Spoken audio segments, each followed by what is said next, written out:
اسمع الفيديو ده كويس علشان الكلام ده مهم جدا، وللاسف ناس كتيره مش عارفاه وناس كتيره عارفاه بس برضه مصممه ما تمشيش وراه، والنتائج بتكون في احيان كتيره خسائر سيئه جدا واحيانا خسائر فادحه لبعض الناس.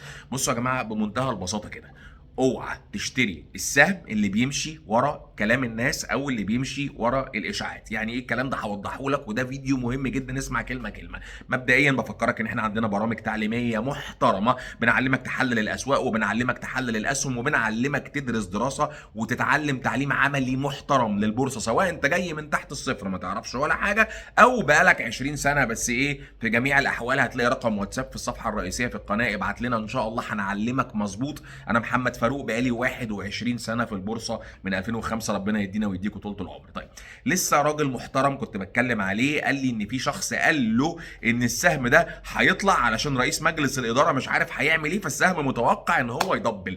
هي الجمله كده لوحدها على بعضها هي فيها 20 حاجه غلط، بس ال 20 حاجه غلط دول انت اكيد بتعمل شويه منهم. رقم واحد، طبعا السهم ده تعبان، لا سهم بيكسب ولا عنده ارباح حقيقيه ولا وراه شركه بجد، يعني هي او على الاقل هي شركه حاليا متعثره او خربانه او قربت انها تقفل مثلا. رقم اتنين، ان السهم قيمته السوقيه صغيره جدا، وقلت لك ان القيمه السوقيه الصغيره جدا للشركه بالمقارنه بايه؟ بالمقارنه بالقيمه السوقيه بتاعه الشركات المكونه للمؤشر الرئيسي بتاعه البورصه اللي انت فيها ايا كانت. يعني لو لقيت ان اغلبيه الشركات اللي في المؤشر القيمه السوقيه مثلا 30 مليار او 50 مليار وبعدين شركه 5 مليون، ما تفكرش تقرب منها. ده مش معناها ان هي سيئه، معناها ان ليفل المخاطره مرتفع بطريقه انت لا تتخيلها. فلو انت مش محترف ما تفكرش تقرب منها. يعني انا بقالي 21 سنه وما بتعاملش في الشركات دي اساسا، تخيل بقى. وبس سريعا كده، في جروب تعليمي مجاني للبورصه الامريكيه هتلاقيه في الصفحه الرئيسيه في القناه، جروب مجاني تماما جواه معلومات عن البورصه الامريكيه. رقم ثلاثة بقى، فكرة الجري ورا الإشاعات، وخلي بالك أصل رئيس مجلس الإدارة هيعمل مش عارف إيه،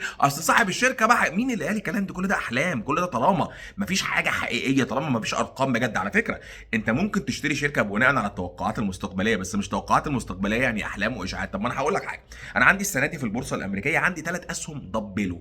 إيه اللي حصل؟ الأسهم دي انا شاريهم بناء على توقعات الارباح المستقبليه، ولكن هي توقعات حقيقيه جايه من مؤسسات وجايه من محللين حقيقيين، واحد في مورجان ستانلي، واحد مش عارف في ايه، لنمو الارباح بشكل معين. وحتى لو نمو الارباح ده ما حصلش، ما هو جايز ما يحصلش، ولكن الشركه مثلا متوقع ارباحها تنمو مثلا في السنه 30%، فلما تنمو 25 ستيل هو خبر وحش على فكره بالنسبه للسوق الامريكي، لكن في النهايه شركه حقيقيه وارباح بجد وشركه بجد وتوقعات بجد والدنيا كلها حقيقيه، غير اما تشتري في الوهم وتعيش الوهم وتتخيل ان ده ممكن يكسبك في يوم من الايام.